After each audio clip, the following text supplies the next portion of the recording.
puno sa pagsilay. Mga problema muda nga kanunay. Pagpanusamot kung kulang sa inspirasyon, walay laking himuon kundi pagduol kay Jesus.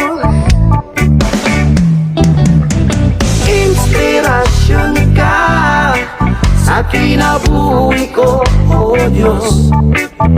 Ang mga